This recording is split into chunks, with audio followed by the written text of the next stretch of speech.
কোনো ধরনের মানুষ হত্যা করার পরিকল্পনা আমাদের সরকারের নেই। যে যতই লাফালাফি করুক, যে যতই এদিক সেদিক, যে অবশ্যই আমি ভালো আছি। মহান রব্বুল আলামিন আমাকে ভালো রেখেছেন। জি।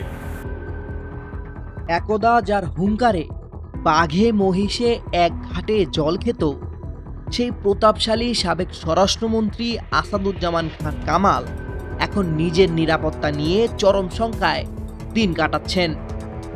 জুলাই গণহত্যা ও মানবাধিকার অপরাধের দায়ে মৃত্যুদণ্ডের ঘোষণার পর থেকেই গ্রেপ্তার ও প্রত্যর্পণের ভীতিতে যেন তার কলিজা শুকিয়ে গিয়েছে। এই আতঙ্কের জেরে তিনি ভারতের পশ্চিমবঙ্গের কলকাতার বিলাসবহুল রোজডেল আবাসন ছেড়ে অজ্ঞাত স্থানে আত্মগোপন করেছেন বলে জানা গেছে। দৈনিক আমার দেশ সূত্রের বরাতে জানা গেছে, সাবেক এই স্বরাষ্ট্রমন্ত্রী এখন ভারতকেও তার জন্য নিরাপদ মনে করছেন না।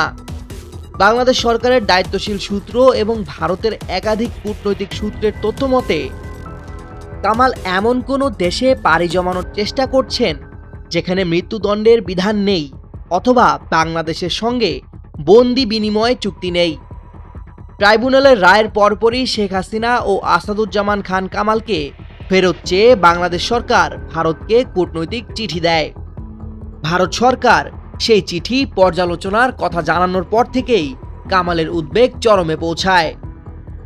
পরিস্থিতি আরও জটিল আকার ধারণ করে যখন বাংলাদেশের নিরাপত্তা উপদেষ্টা ডক্টর খলিলুর রহমান সম্প্রতি দিল্লি সফরে গিয়ে ভারতের নিরাপত্তা উপদেষ্টা অজিত দোভালের সঙ্গে বৈঠক করেন। কূটনৈতিক সূত্রে জানা যায়, ওই বৈঠকে দণ্ডপ্রাপ্ত আসামিদের প্রত্যর্পণ নিয়ে বিস্তারিত আলোচনা হয়েছে। এই খবর কামালের কাছে পৌঁছানোর পর তিনি তার ঘনিষ্ঠদের জানিয়েছেন, ভারতে বেশি দিন থাকা আর নিরাপদ মনে করছি না, এখনই আমাকে বিকল্প চিন্তা করতে হচ্ছে। সম্প্রতি এই গণমাধ্যমের কাছে থাকা একটি ফোনালাপ থেকেও তার এই চরম অস্থিরতার প্রমাণ মিলেছে বলে দাবি করা হচ্ছে। জানা গেছে, কামালের এক ঘনিষ্ঠ অনুসারী তার সঙ্গে দেখা করতে চাইলে তিনি সরাসরি তা নাকচ করে দেন।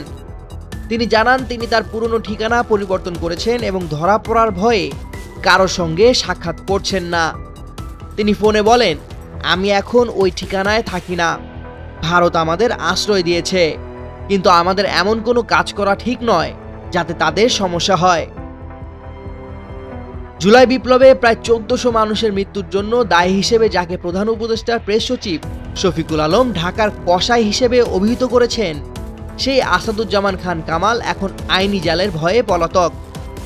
প্রেস সচিব শফিকুল আলম সামাজিক যোগাযোগ মাধ্যমে স্পষ্ট জানিয়েছেন, শেখ হাসিনার প্রত্যর্পণের বিষয়টি ভারত খতিয়ে দেখলেও এই প্রক্রিয়ার শুরুটা হবে সাজাপ্রাপ্ত আসামি কামালকে দিয়েই। ঢাকার এই অনড় অবস্থান এবং দিল্লির ইতিবাচক সাড়ার ইঙ্গিত পেয়েই মূলত কামাল ভারত ছেড়ে তৃতীয় কোনো দেশে পালানোর মরিয়া চেষ্টা চালাচ্ছেন বলে ধারণা করা হচ্ছে। অবৈধ পথে সীমান্ত পাড়ি দিয়ে ভারতে আশ্রয় নেওয়া এই প্রভাবশালী নেতা এখন আন্তর্জাতিক পরিমণ্ডলেও পালাবার পথ খুঁজছেন। সামিউল জয়, একুশে টেলিভিশন।